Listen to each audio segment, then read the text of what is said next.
The live stream is almost always cut off, so we're gonna just do a little bit of some triple checking to make sure that it is indeed actually live and that I did not somehow mess this up. As you know, it's happened before. We have messed quite a few things up. You will hear a little bit of an echo here. The live stream is almost always okay. There we go. So the audio is working perfectly fine. Today, guys, I am incredibly excited and surprised. I was actually a little bit surprised that the set 1, 4th edition, has been added to the Mystery MTG Premium list. So we are on the Magic the Gathering website, and let's see, can we get to... I actually had it on there, and then it went off. We can just go to 4th edition TG, and we should get to the... Yep, here we are. Here we are. We are back to it. So I didn't play during 4th edition, and let's just first read the little description they provide. In a continuing attempt to balance and add new flavor to the game, the 1995 version of the basic Magic set removed 51 cards and added 122 from previous expansions, bringing the total to 378.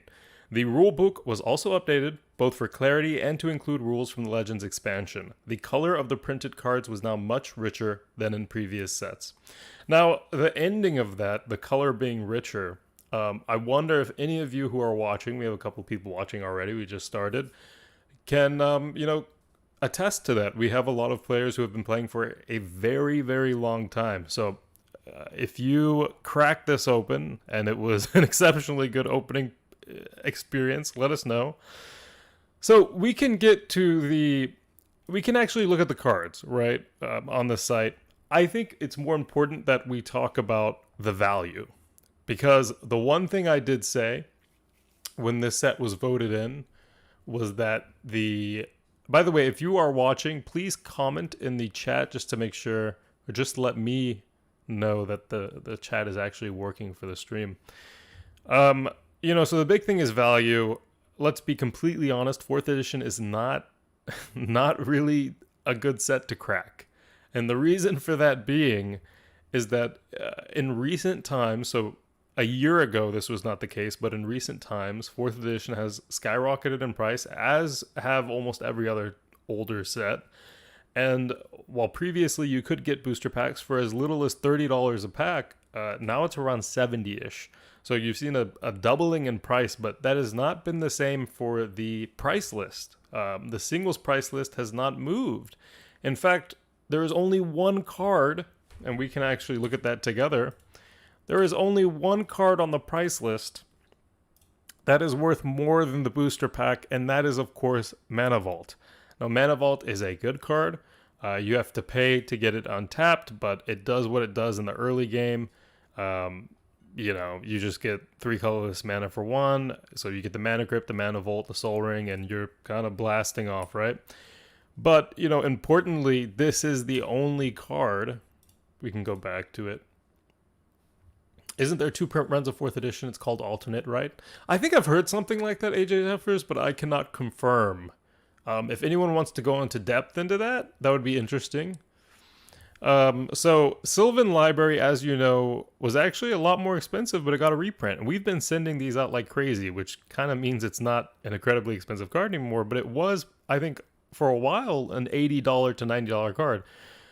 Land Tax is a great card, but once again, you're looking at a $40 card for a $70 pack. Birds of Paradise, a $20 card. So you really see a significant drop here in potential value. Now, this is different with some of the newer sets in which, if you get a Modern Horizons 2 pack, it's actually, you're probably going to be getting better value from that, $8 pack compared to this $70 pack. So when people vote this kind of thing in, you really just have to expect the nostalgia experience, right? And I have to really emphasize this because we do have people who get really angry.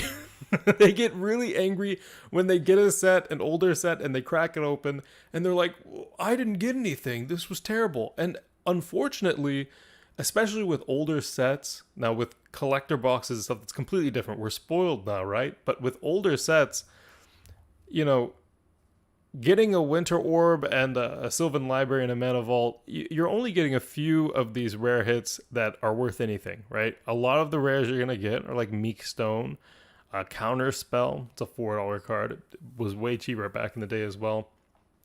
These are the kind of cards you're getting. You're very rarely going to be seeing the Mana Vault and the Sylvan Library, right? So these are the two biggest hits. Now, the one you really want is the Mana Vault.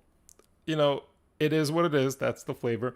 But if we go to the actual cards and we look at them and we just kind of examine the art, I think that's where we see these are beautiful cards.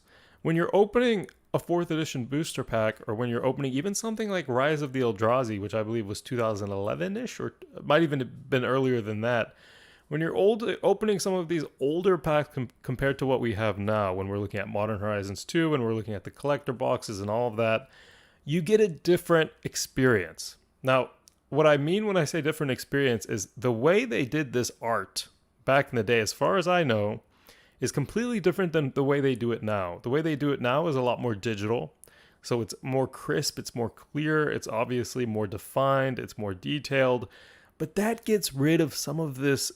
This almost looks like someone painted something onto this card, and there's a really beautiful aspect to that. So, opening these cards is always going to be a very fun experience for those who really enjoy the art. You look at something like Apprentice Wizard. You have almost like a Van Gogh background, not a blood red, but it is pretty beautiful, pretty unique. And then you have a wizard. Now, this does not look like the most amazing portrayal of a wizard you've ever seen, but it does look like it was hand drawn. It looks like it was hand painted, probably on oil or with oil. And that's Dan Fraser. He's a great artist. So, opening this compared to opening a new Scalding Tarn or even a Masterpiece. I have a couple next to me right now.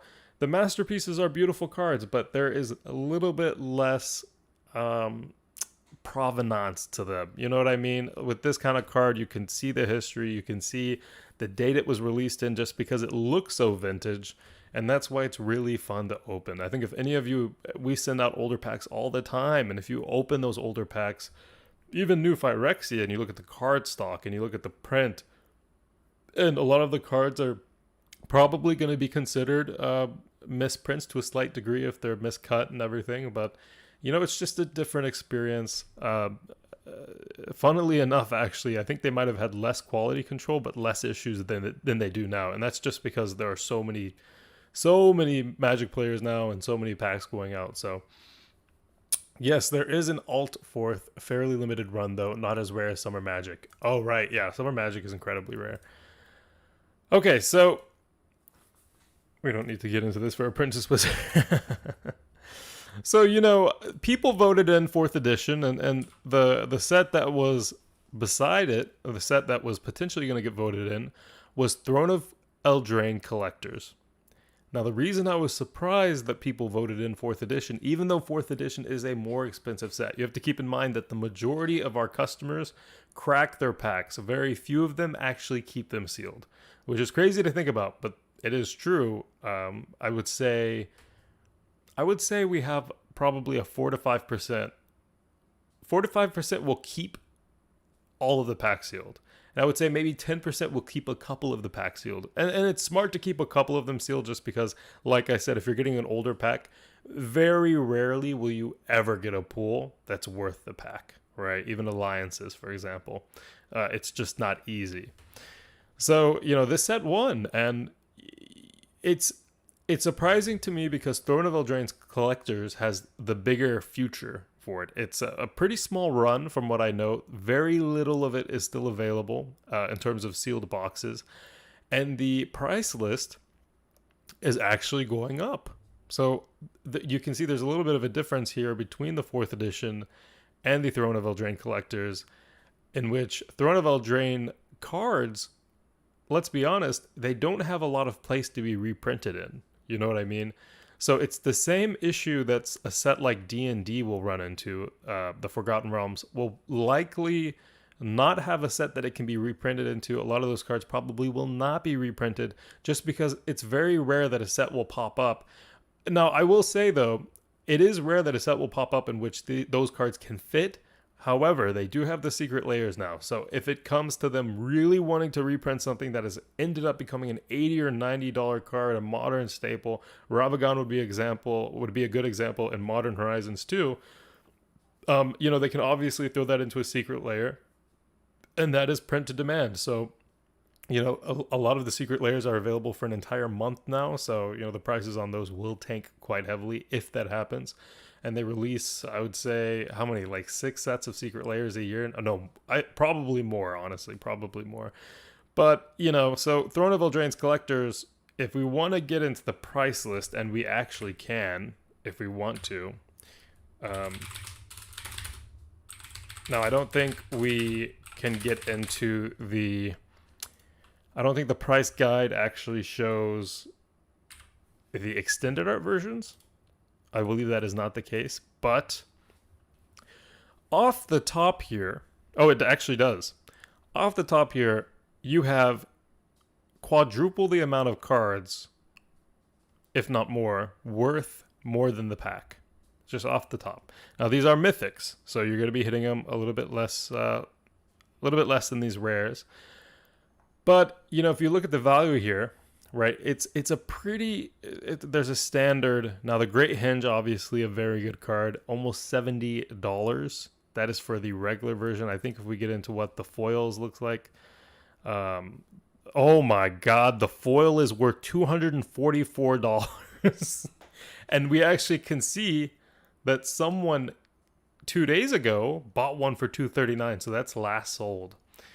So you can see that getting a Throne of Eldraine collector's pack honestly might actually be the better play there for a lot of people.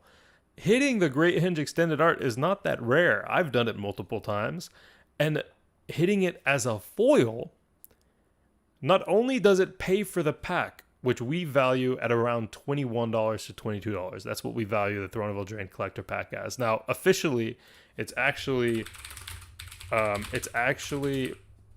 valued at around $26. So market price $22, listed medium price $26.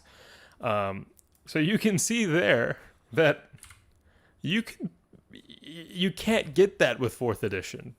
You know what I mean? So there is a big discrepancy here between what is possible with Throne of Eldraine and what is possible with 4th edition. Now, people did decide on 4th edition, and obviously I think it's because it's an older set, and that's fair. Those are always going to be better opening experiences, in my opinion. If you pull a land tax out of 4th edition, you might actually feel better than pulling the Great Henge, likely non-foil extended art. Even though land tax is $40 and the Great Henge is $70, and that's because it's harder to hit the land tax, right? And also, it's an older card. It's beautiful. I mean, look at this card. The funny story behind land tax is when Mystery MTG first started, we actually wanted to kind of replicate the imagery of this for our Commander's Fury crate, and it was going to be called the EDH crate, and it would be someone similar to this guy holding up a crate full of precons, and that's what we wanted. And ultimately we voted it down because it looked really wonky, and people would not have taken the product seriously. But this is a very good card. It's a well-known card. It is, I would consider land tax to be one of those cards that is really good. You're probably not going to remove it in the beginning unless you're being incredibly competitive. And even then, I would not say that this is a CEDH card. I don't know if I'm wrong about that, but I might be wrong. But this is a really good card to get. You already know that as soon as you get this, you're probably going to be able to throw it into quite a few decks. Now, the Great Henge is a very expensive card, and the foil extended art is $200 or $300. You're getting your money back way easier from that pack, right? Because if we go back to this product and we go to even, let's say, let's even do the Questing Beasts, and we look at the foil, $100. So it's very likely in collector packs that you do hit this foil version of the extended art mythic. Now, it's way more likely than any other product, right?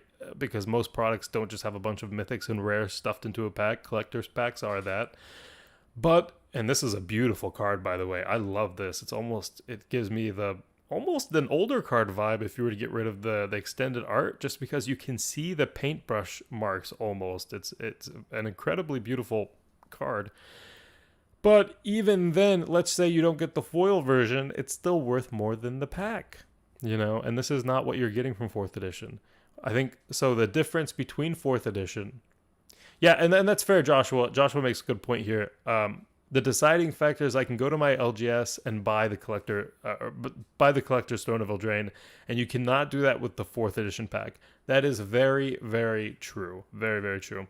I think the hard part for us is that Mystery MTG, we know that our customers are going to be opening these packs.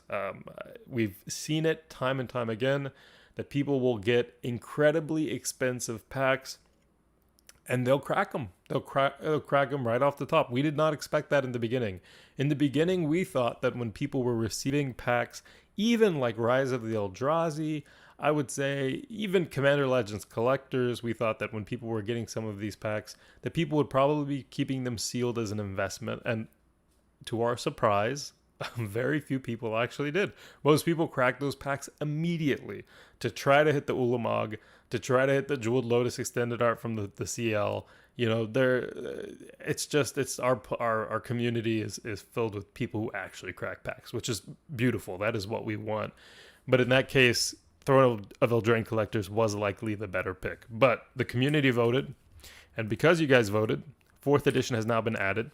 What does that mean for our inventory? That means that we, with our LGS partners, with a lot of the LGSs in Dallas, there are a couple of big ones, and I do not have.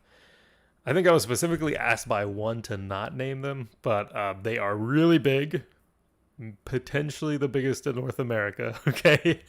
And they have quite a bit of 4th edition. They have quite a bit of Avacyn Restored, and we buy a lot of that from them. So we have accumulated a really decent amount of the product. Are you going to be hitting 4th edition as often as Modern Horizons 2 collectors? Yes. I know, that's surprising. Yes. The reason for that is that when a set is added, we will typically go in and make it way more common to hit for a few days, just for a few days before it goes back down to being regular and weighted. So everything is weighted. What we have the most of is the most likely thing that you will get. What we have the least of is the least likely to get. But obviously it's randomized. So it's just a difference between the weight of it and then also if you get lucky. But for a few days when a set is added, we will go in there and we will change that so that 4th edition is hit incredibly often, or at least for a few days it's hit for probably 40 to 50% of all orders for premium packs. Now we've done that for a lot of different sets. We did that for new Phyrexia when the Phyrexia crate came out. We did that for Avacyn Restored. Last month I think we had a ton of Avacyn Restored going out for probably a week and a half to 2 weeks, which is $20 pack, and that's not a Masters pack. So a lot of people were getting a UMA pack and an Avacyn Restored pack, and then let's say like a Gate Crash or an Amonkhet or Dominaria or a Khans of Tarkir on the side, which is like a $10 pack, a $5 to $10 pack. So people were getting, a $50 or $60 3-pack premium because we had to increase the percentage chance of hitting the Avacyn Restored. And at that time we had the Angels crate. So that was what was happening then. And for 4th edition, it's a little bit different. I'm going to be honest with you guys. Our prices when we bought these boxes were really good. And it's not a big deal for us to be throwing 4th edition into a lot of packs because, to be honest, it comes out almost to what Ultimate Masters looks like.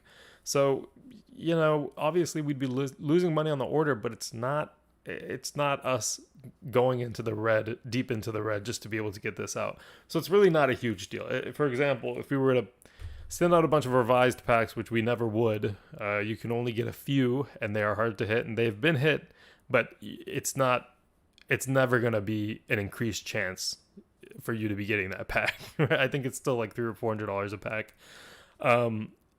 you'll see it, but it's going to be so rare. And for 4th edition, I think the beautiful thing is it's a very old pack, but you're going to be seeing it a lot more than you would other packs. You're going to be seeing it more than you will see Ikoria collectors, more than you will see Modern Horizons 2 collectors, more than you will see I'm trying to think. Mirrodin Besieged comes out pretty often. New Phyrexia comes out pretty often. Odyssey comes out pretty often. Prophecy comes out pretty often. A lot of you this month have probably seen those packs. I'd say a good 40 to 50% of you have seen those packs. And, that's good. We want that to be the case. Now, I do also want it to be the case that 4th edition is something you guys enjoy. I do have an idea that people might actually dislike the set, and that people will be cracking a bunch of, Shivan Dragons or Goblin Kings or, Bad Moons. I mean, people are going to be cracking $2 to $3 rares, right? And, if you get into Nether Shadows, it's $1.50. These are completely possible to hit. Mana Barbs is a good card. It's 90 cents. Did this get banned? Is this banned? Why is this so cheap? It's actually a really good card. It might be because it's only in red.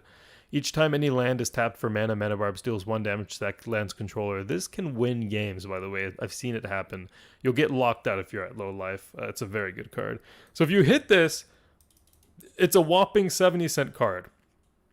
If you hit this and you got our 4th edition pack, which is a $70 pack,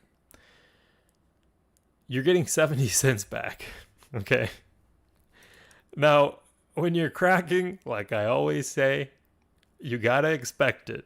This is a good card. It's genuinely a good card. It has won games for people. I've seen it. It's annoyed me. And it's one of those cards that I see and I'm like, oh crap, it's Mana Barbs. This is a good card. But in terms of value, in terms of actual value, you're not gonna be getting what you'd want with a Sylvan Library or Mana Vault. So I hate to stress that point enough. And I don't think I've even stressed it enough. But there is only one card worth more than the pack in this set. So, best of RNG luck to all of you. 4th edition will be in 40% of the packs within the following... Within the following couple of days as we send it out. It will be in 40% of the packages we send out that include premium packs or the premium list packs. So there we go. The new set added is 4th edition. Beautiful set. Mana Vault is a beautiful card. Land Tax is a beautiful card. Birds of Paradise is awesome. Lord of Atlantis is a very playable card. Winter Orb is annoying. I don't like stacks. But, disregarding value, it's actually a very good addition to the set list. I think it's very good. Now, when we're talking about the old set that we're going to be removing, let's be honest, guys, it's likely going to be either, and this is something you guys have to vote on, it's probably going to be, I would say, maybe Return to Ravnica, Gatecrash, or Dragon Maze, or, I'm trying to think, Dragons of Tarkir is not really well liked. Dominaria might actually be the one that gets removed, unless your boxes are alt 4th. I have no idea if they are, Josh. If they are, congratulations, you guys get an insane pack. If they are, we don't really check for that, and we don't really care if it is. Honestly, we got a good price on them, and if they made that mistake and we got them, it's not going to be something we profit off of. So I think that's about it. The old set removed will likely be something like Dominaria. It's going to be something you guys vote on. Now, if you guys vote on a set that we think is really good, like Commander Legends Collectors or something, and for some reason everyone who's online during that time wants that set removed, we might have to intervene because that set is actually really popular and liked really well. Now, I know it's a democracy, so we might actually have to get rid of a set that people do like. I mean, who knows? Dominaria for sure is one that people are not a huge fan of. Amonkhet would be one that's specific people are not a fan of. Some people like it. They can pull masterpieces, and that has happened. So we'll talk about that today. We'll make a post, and you guys can vote pretty soon, within the next 2 hours, I'd say. You guys are going to be able to knock one of those annoying sets out, and that'll be your chance to have a say in what you get every single month. So I like this level of transparency between us. You know, the community is on the Discord. I'm on the Discord. I am very active on the Discord. I have notifications turned on anytime you guys message me, anytime a complaint happens, anytime you guys love what you get. I see it automatically and we talk about it. And that'll be the case for what is available on our products. If you guys don't like something, we obviously monitor that. But we do these polls as a way for us to get a concise answer. So just because a few people don't like something doesn't mean it needs to be removed. But if something is majority disliked and people really dislike the set, then it has to be removed, right? It's just not something that people want. Now, like I said, Mystery MTG, or I don't think I've actually said this before, but we'll get into it. Mystery MTG is a lot like this price list, right? You're going to have insane hits, and you're going to have hits that are okay-ish, but not great, Armageddon being one. And that's just the way it goes. There has to be a variance. So while people might not like something like Dragons of Tarkir or even Amonkhet, for example, which is actually a decent set in terms of value, while people might not like them, we still have to take into account that there has to be a variance between what is expensive and what is cheap. So if Dominaria is what you consider cheap, and then 4th edition is what you consider a really nice pack, there has to be a variance, and there has to be the chance that you don't get 4th edition. There has to be a chance that you don't get Khans of Tarkir or Kaladesh or some of those products, or else it wouldn't be fun. There's an exciting factor to getting your packs, and it would be a lot less fun if you were hitting straight fire every single time. And if you were hitting straight fire every single time and we were charging you the price we charge, like if you were hitting Kaladesh 4th edition and whatever else other crazy pack, then you would have to triple check those packs, okay? Because there's no way people are sending that out without them being resealed or something like that. So we price everything accordingly for the variance, for the RNG. You'll get good stuff, you'll get bad stuff. That's the way it's supposed to go. And, you know, we don't make much money off of it, but the variance is the only way you can stay alive. And also it's what makes the product the product. To be honest, we can make a lot more money just selling the 4th edition boxes sealed. Let's be honest. Selling the 4th edition boxes sealed, selling Rise of the Eldrazi boxes sealed, selling Mirrodin Besieged boxes sealed, that's thousands of dollars per box. And we're cracking them open and sending the packs out. For sets like Kaladesh, that is incredibly stupid. You get way more for a sealed box. So in any case, guys, next set list review will be happening next month on the 12th, so look forward to that if you want to add a set or remove a set. Details will be available at mysterymtg.com. You can check our products and you can see the products right there on the homepage. You can click on them and then you can check the set list and see what was removed and what was added. And I think that's about it. Commander's Fury crates are almost sold out. Fancy crates will be available. 12 of them will be available. For transparency reasons, I have even made a Facebook post in which we tell you exactly what is left in these 12 last fancy rocks. Okay, so it's 8 revised soul rings, 1 regular mana crypt, and 3 mox opals. 2 foil, 1 regular. Now there was a little bit of a mix-up, and these were not included in the original inventory for the product, which is why they were not shipped out. So we will be relisting them. Those are 12 fancy rocks. More than likely, you will be getting a revised soul ring. 1 of you will be getting a mana crypt, and then 3 of you will be getting mox opals, which run for about $30 to $40, 2 foil and 1 regular. The price of the crate is, I believe, $60-ish, $59.99 most likely. So there we go. Thank you all for watching. We will see you next time, and if you do want to buy fancy rocks, they will be available at 8 p.m. CST. If not, maybe 30 minutes after